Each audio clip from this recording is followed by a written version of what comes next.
Welcome you back to the Patrick Netherton Show right here in 1130 The Tiger. He's Rogers Hampton. I'm Patrick Netherton. Pleased to have you with us and very excited to welcome in our first chat. We like to try to get as many of the inductees into the Louisiana Sports Hall of Fame as we can, and we're starting off with a bang. One of the inductees coming up in December, former St. Aug star, Villanova star, where he got to work with our boy Lapp. We'll talk about that coming up in just a bit. And then into a successful 9-year NBA career. He is Kerry Kittles. Kerry, how are you, man? Man, I'm doing great. Thanks for having me. Hey, thank you for coming on. Before we're asking the same question of everyone we get them on, with all the coronavirus stuff, and obviously now with the protests and whatnot that are going on. Everybody okay with you? Everybody doing well? How's your family? How's everyone doing? Yes, everyone's doing well on my end. Family back in Louisiana is doing well, and the same up here in New Jersey. Well, you're a New Orleans native, and so you mentioned your family back in New Orleans. That was one of the hot spots in the early going of the coronavirus, was down in New Orleans. Any scares there? I mean, everyone been doing okay and laying low? Yeah, everyone's been laying low. It's I think it was quite a scare to have so many people becoming infected with the virus, but I think my family did a good job of being safe so far, and hopefully it remains that way. I 100% hope that is the case. All right, let's before we kind of get into your career and what led you to ultimately being named Louisiana Sports Hall of Famer, I'd be remiss if we didn't address what is happening in the world at large. And Kerry, it's a very interesting intersection with sports, because to me, sports has always been an amalgam of various people, different backgrounds, ethnicities, you name it. I feel like sports is unique in a way in that it bridges a lot of the divide that we have seen in this country. Tell me a little bit about what it's like for maybe kids that have different upbringings, you being exposed to other people, them being exposed to you. What's that like in terms of sports being able to bridge a lot of that divide? You're right. I think so. Young athletes all over this country are fortunate enough to play different sports. They're able to, meet different kids from all parts of the world, whether they're playing in local tournaments, whether they're playing travel tournaments on those specialty teams. But you're right. You're able to connect with different people. I can remember when I was growing up in Louisiana playing bitty basketball. When I was 19 years old, we were playing in tournaments against kids from Puerto Rico, kids from Venezuela. And so you have that kind of exposure, and I think sports definitely opens your eyes to folks that may not come from the same background you come from. But overall, you share a common bond with, a common interest in a sport, your particular sport. And so you're able to look past that and enjoy the competition, right? You enjoy the competition, you enjoy the memories and the shared experiences, and looking back, it's been able to give people an out in so many ways of their everyday lives. Not to mention being from New Orleans. I mean, that's one of the great sort of melting pot cities that we have, really anywhere in the world.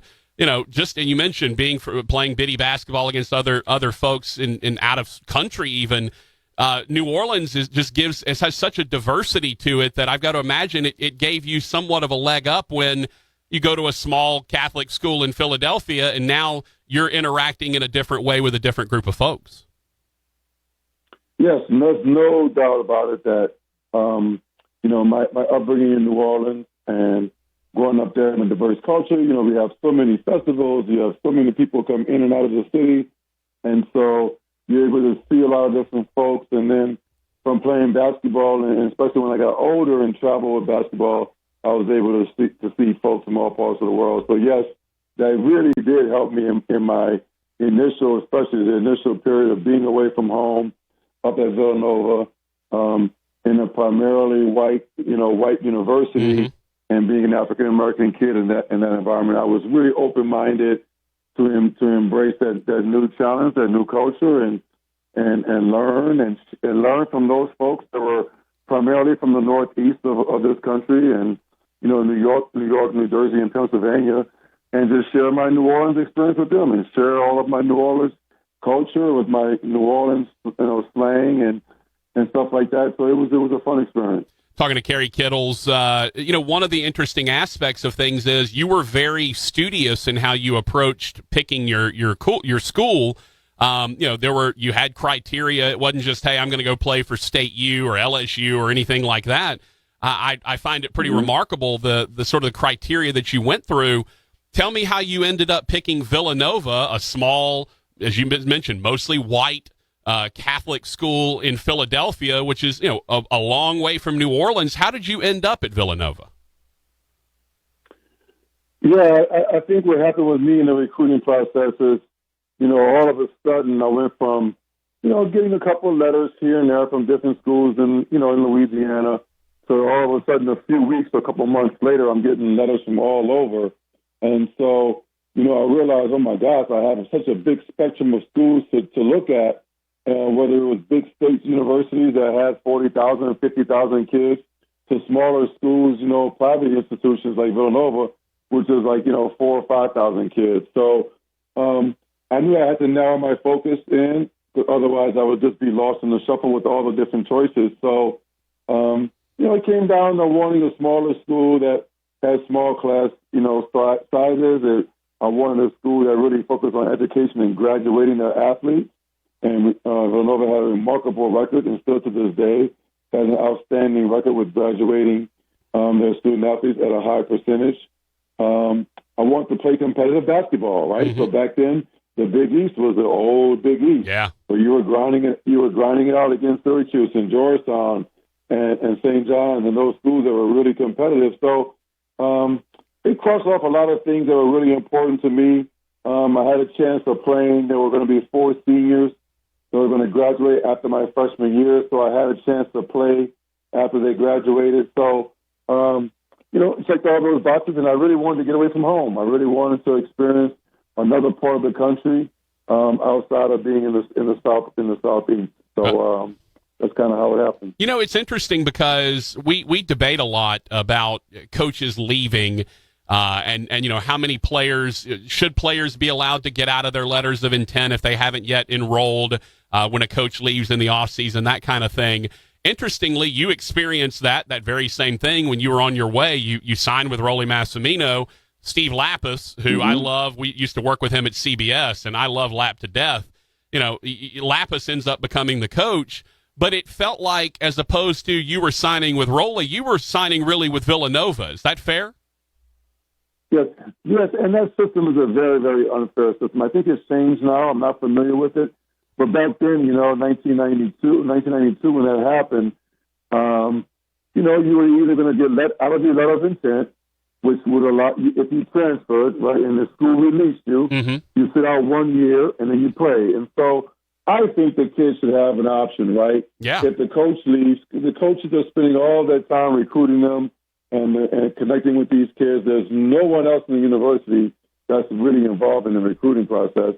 So although you may love the school, you love what the school has to offer academically and all those other assets, I think the relationship with the coach and the trust you have in the coach is one of the deal breakers. And if that coach leaves the school for whatever reason, you should have the option to leave without penalty of sitting out, for sure. No, I 100% agree with you. How important was it that Lappas' first day on the job, he flew down to talk to you?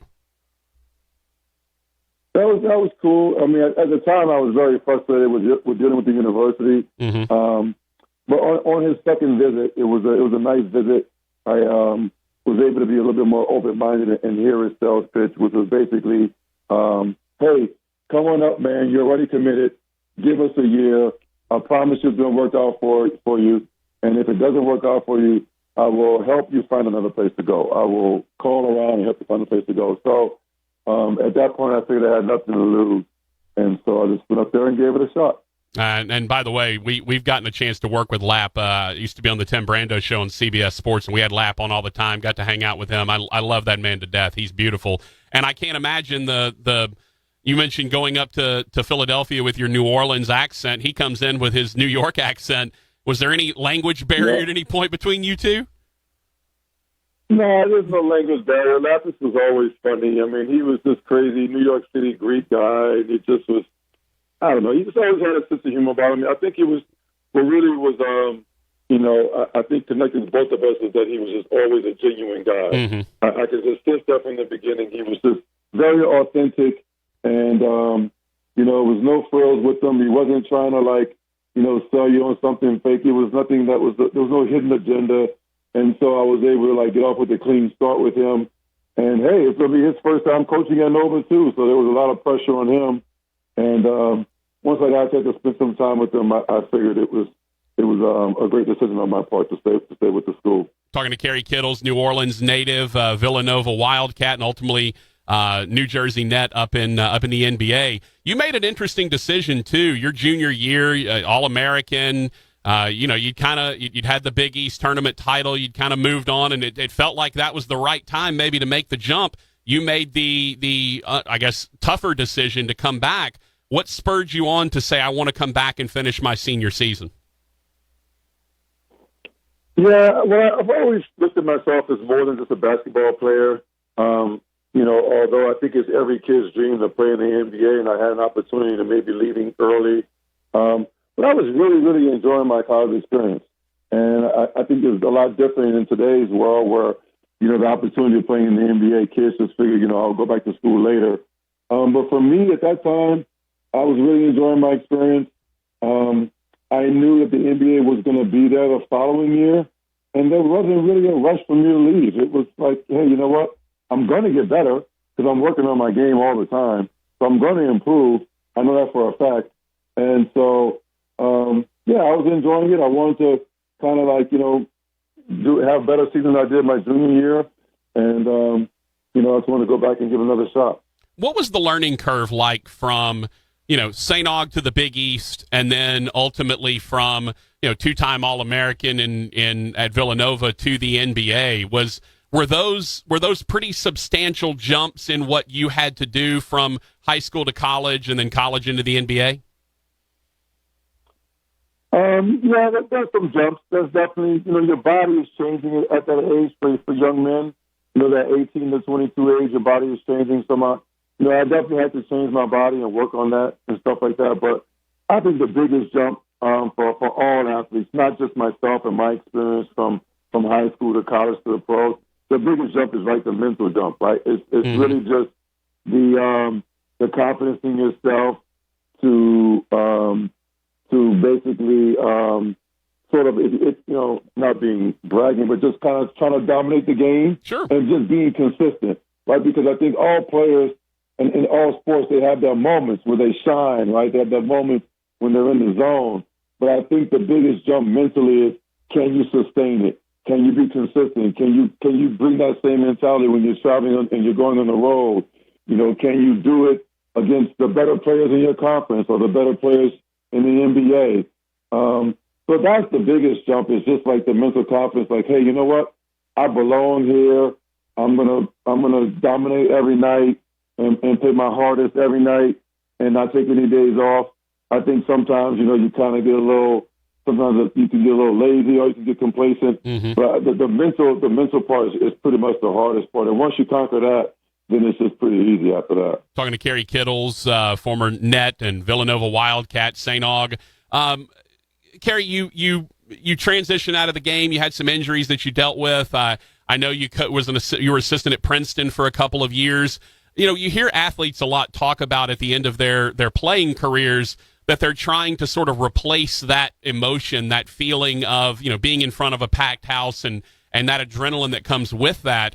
What's that been like for you, trying to kind of figure out what you wanted to do with the rest of your life after you got done with your playing career?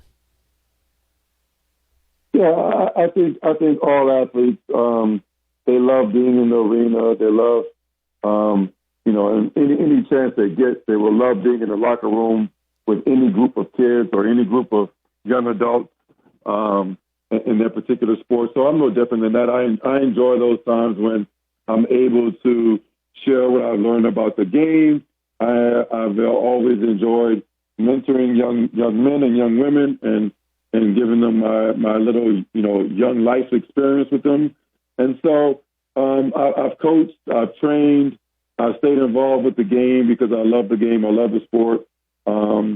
But yet and still, like I said earlier, like I've always thought of myself as more than just a basketball player, right? So I've always had my hands and my brain kind of involved in other interests outside of sports. And so with the wife and 5 kids and all those other interests, I've been able to keep myself busy and active, but yet and still stay involved with the game and enjoy life. Yeah. You mentioned the 5 kids. Any of them in basketball? Have they wanted to be involved? What are their interests like? No, I'm a little bit like Kobe with the girl dad. So I got 4 daughters, right? None of which are really into basketball. My youngest daughter is 9, and she likes it. So we'll see if she plays. But then my son is almost 8. He's turning 8 next week, and he's nuts about basketball. So we'll kind of keep him going at a slow pace. There you go. So he won't burn out. Yeah, and that's the thing. It's as a parent with as a kid that has a last name of someone that did it in that world. I got to imagine it's very tough to balance that. Even though he's as you mentioned, he's still 8. He's not that old, but I got to imagine that's a tough balancing act as a parent between wanting them to do what they want to do, but also, hey, it's pretty cool if they wanted to go into basketball because you have a lot to share. Yeah, I've always approached it like, hey, each kid is their own kid. I'm never going to try to live vicariously through my kids in sports. That's just never been me. So I've never pushed sports on my daughters. That's probably why they've never really competed and played full-time sports. But, my son enjoys it. It's just try to keep it fun, right? I think that's the main thing is he knows that I know the game. He knows that I know what I'm talking about. So we'll go out, we'll play in the yard sometimes, and he played on some teams and stuff like that. So it's really just all fun right now. That's good. I honestly, I love to hear that. Kerry, last thing before we let you go, let's talk about the Louisiana Sports Hall of Fame. I work a lot with the folks, Doug Ireland and Ronnie Rance and those guys at the Hall of Fame. They're great folks. Tell me about how you got the word that you were going in and what kind of that was like to hear that, because you've already, Villanova's retired your number. You made your mark there. You made your mark in the NBA, but to have kind of your home state come back and give you this honor, what was that like? Yes, so Ro Brown has been covering me since high school back in New Orleans. And so Ro gave me a call and gave me the good news about the inductee, and I was just absolutely thrilled. Obviously, growing up in New Orleans and traveling throughout the entire state, I have lots of family all throughout the state of Louisiana. That's where my roots are. And so any chance I get to come back home and celebrate any achievement of mine or just have any kind of family celebration and gathering, right, this would be a great opportunity to do that. Doug over at the Sports Hall of Fame in Louisiana, Doug has been great to work with and his staff. I'm looking forward to the event. I'm looking forward to coming back home and being around all the other inductees and watching and hearing their stories and sharing the moments of our careers and how we've been able to, touch the sports world in some way or another with our performances. Here's my personal most important question. How's your golf game? Because I put a ringer team together and we always handpick the inductee that's got the best golf game. So do you play? Do you have any game? What are we looking at on the golf course? I used to play, and I just haven't had time the last couple of years. So I'm going to try to play later this year. I usually play in the fall when the kids go back to school. I usually start playing a little bit more in the fall. The summers are really hard with 5 kids being home and around. But if you tell me I'm going to play golf in December, I'll dust off my clubs and get on the range and get some practice rounds in and see if I can be a little bit competitive on the golf course. That's beautiful. I love it. Kerry, thank you so much for your time, man. We really do appreciate it. Congratulations on the induction. Congratulations on all the success. And, man, I'm looking forward to catching you down at the induction ceremony in December. Thank you. I really appreciate being on your show. All right. Kerry Kittles, New Orleans native, Villanova star, had his number retired at Villanova, New Jersey Net, and now an inductee into the Louisiana Sports Hall of Fame class of 2020.